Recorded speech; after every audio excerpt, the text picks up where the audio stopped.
If you're seeking a jolt of mogul-minded inspiration, look no further than Kevin Hart. In the past year, the comedic powerhouse made NFL money for telling jokes, and was the first comic to sell out an actual football stadium where he could tell them in grand fashion. In between his stand-up grind, Hart's maintained a boundless appeal that keeps 43 million followers glued to his Instagram, scores of H&M wearing, Hyundai driving, Verizon subscribing eBay users influenced by his endorsements, and audiences rushing to his movies, especially, the one where he voiced a white bunny. Dreaming big has paid off for the 36-year-old Philly native, who expects his comedy concert film Kevin Hart, What Now? To not only rake in a hefty profit but also serve as a platform, thanks to some tuxedo poker and car chase scenes bookending the jokes, to position him as an action star. It's my version of what a James Bond film would be, and a hint of what's to come, he told Entrepreneur. Hopefully, it becomes a trilogy, one I create from the ground up. The always forward-thinking Hart offered Entrepreneur tips for owning the hustle. 1. Invest in yourself. If you go back to my 2011 stand-up film Laugh at My Pain, I took money from the tour and spent $700,000 on the movie, which ended up doing $8 or $9 million in the theater. So I said, okay, wow, I was only in 200 theaters but look what I did.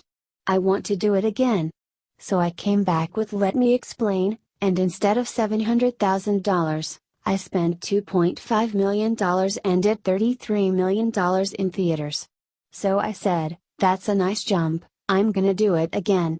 You just take a piece to do an experiment to see if it turns out to be what you think it can, and if it does then you repeat it with a slightly bigger piece. You take baby steps. For What Now? I spent close to $14 million, and it shows up in the movie. With this one, the goal is to surpass the numbers I did with Let Me Explain and hopefully have an amazing place in the history books. It's about expanding your project as far as you can. 2. Reject rejection.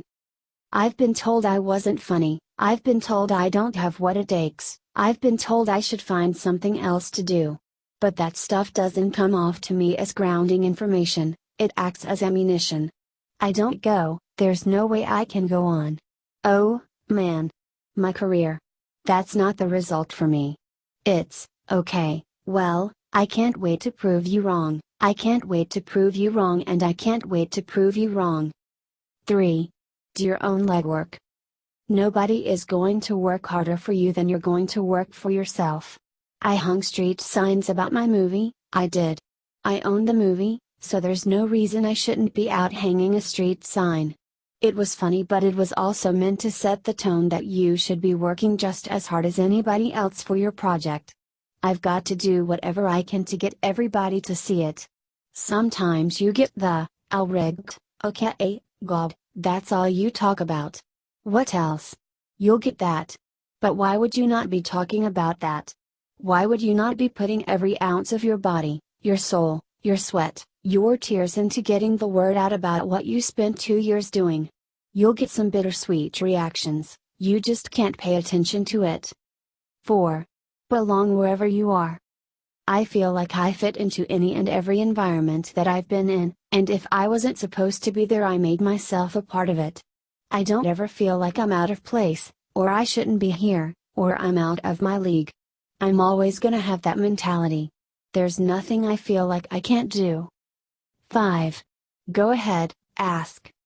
I always said, I would love to do a movie with, What Now? Co-star, Halle Berry. Oh my god, that would be so crazy. I can't wait until I one day get to work with Halle Berry. I just reached out to her and she said, this is a great idea. That day comes, and you go, holy shit. I worked with Halle Berry. It actually happened.